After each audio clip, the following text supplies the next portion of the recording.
Assalamualaikum warahmatullahi wabarakatuh dan salam sejahtera. Hari ini saya akan membentangkan berkaitan dengan kajian saya iaitu bertajuk Pandangan Alumni terhadap hasil pembelajaran di Kolej Komuniti Bandar Darul Aman. Sebelum tu, nama saya Nur Nadia binti Abdul Khalid. Saya adalah pegawai alumni di HKBD. Saya jalankan kajian ini bersama dengan Puan Nur Haslina selaku Pegawai Keperiksaan dan Encik Muhammad Rosmadi bin Osman, itu Ketua Unit Pengajian Am. Okay, kalau kita lihat kepada masuk kepada pengenalan, kerajaan dia mempunyai hasrat untuk melahirkan tenaga kerja yang mampu berdaya saing dan dengan tenaga asing seperti yang dinyatakan dalam Berita Harian pada 9 Julai 2019. Oleh yang demikian, dalam kita nak menyokong hasrat kerajaan ini, perlulah semua pihak termasuk KPT, KPM dan pelbagai agensi-agensi kerajaan yang lain untuk bersatu dalam memenuhi hasrat ini. Okay, dalam permasalahan kajian ini dinyatakan PO itu adalah kayu ukuran yang digunakan untuk menilai hasil pembelajaran dan kurikulum yang telah diubah.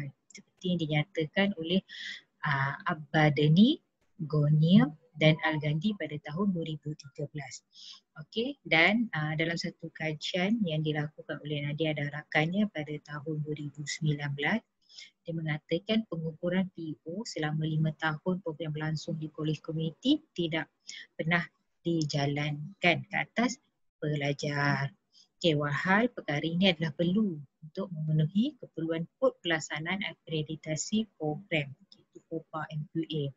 Dan pengukuran ini penting juga untuk melihat keupayaan institusi mencapai nilai perancangan program dan untuk kita nak lihat kewajaran dan kesesuaian program dijalankan. Okay, ini adalah penyataan PO program. Terdapat 3 PO iaitu PO1, PO2, PO3. Kita akan lihat apa pandangan pelajar kepada hasil program yang ingin dicapai. Inilah PO1, kita nak lihat kepada menghasilkan tenaga kerja dan usahawan yang berpengetahuan dan kemahiran selari dengan keperluan semasa dan hasrat negara.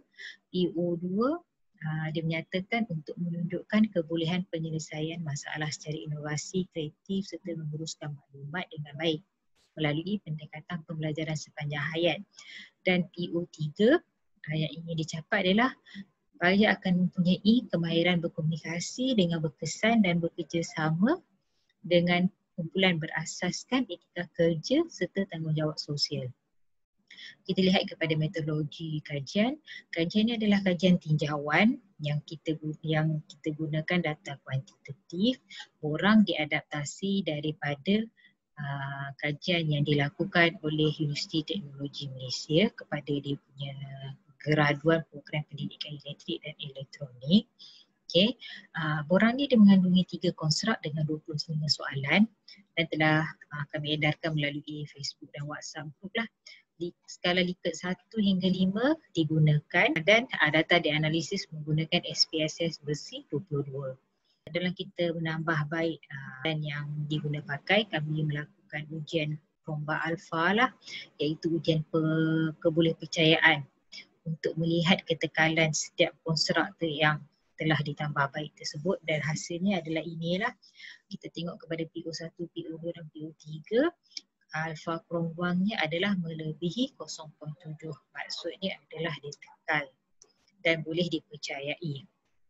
Okey, populasi kajian ni dia menggunakan alumni program komputer dan program elektrik yang combo pada tahun 2016 hingga 2020. Okey, sampel responden adalah secara rawak dan seramai 96 orang alumni telah menjawab soal selidik ini. Dan akibat kerana kengkangan alumni yang beri respon, kita mengguna pakai rule of thumb iaitu 30 diterima pakai dalam kajian ini. Okay, analisis demografi, kalau tuan-puan boleh lihat kat sini, okay, yang banyak yang memberi respon adalah pada mereka yang berumur 22 hingga 25 tahun pada keseluruhan. Okay, untuk melihat kepada tahun convocation pula, 2018 yang tertinggi iaitu sebanyak 47%, diikuti dengan 2017 iaitu 21% dan 2019 sebanyak 17%. Okey, status pekerjaan responden kebanyakannya adalah bagi mereka yang sedang sambung belajar iaitu sebanyak 47 orang. Dan kemudiannya mereka yang bekerja dengan majikan iaitu seramai 32 orang. Okey, kita tengok tinjauan kepada PO1. Kalau tengok kepada kenyataan kontrak PO1 pada kenyataan yang ketiga iaitu program pengajian di Kolej Komuniti membantu saya memahami skop pekerjaan atau tugasan yang diberikan, mendapat nilai min yang tertinggi bagi kedua-dua program iaitu program komputer dan program elektrik. Okey. Dan untuk penyataan yang terendah adalah pada kemahiran dalam tugasan pekerjaan saya kini adalah hasil dari program yang saya pelajari di Kolej Komuniti iaitu 4.13 bagi komputer dan 4.35 bagi elektrik. Okey, kita tengok kepada PO2.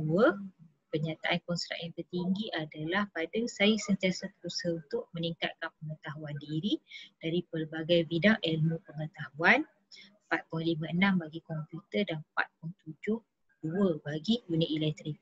Dan yang paling rendah adalah penyataan pada penyataan nombor 2 iaitu saya menjalankan tugas dan tanggungjawab dengan mengaplikasikan kaedah pemikiran yang kritikal iaitu 4.04 dan 4.31. Okey, lihat kepada konstruk PO3 pula, penyataan yang terakhir iaitu program yang diikuti di kolej membentuk saya mempunyai nilai murni dan nilai kesukarelawan yang tinggi adalah yang dapat min yang tertinggi. Dan pada penyataan yang kedua iaitu saya berupaya memimpin ahli kumpulan bagi melaksanakan tugas dengan baik mendapat nilai min yang terendah. Pun sama bagi kedua-dua program. Okey, kalau kita tengok kepada keseluruhan min bagi konstruk PO1, PO2, PO3 boleh disimpulkan dekat sini adalah unit komputer memberi min yang tertinggi pada PO1 dan unit elektrik memberikan min yang tertinggi pada PO2. So kesimpulan yang boleh dapat, terdapat persamaan nilai pendapat pada penyataan dalam konstruk. So bagi program komputer dan elektrik, dan ini bolehlah dianggap bahawa pelajar KKBD atau pelajaran KKBD menerima suasana pembelajaran yang sama dan sekata antara program.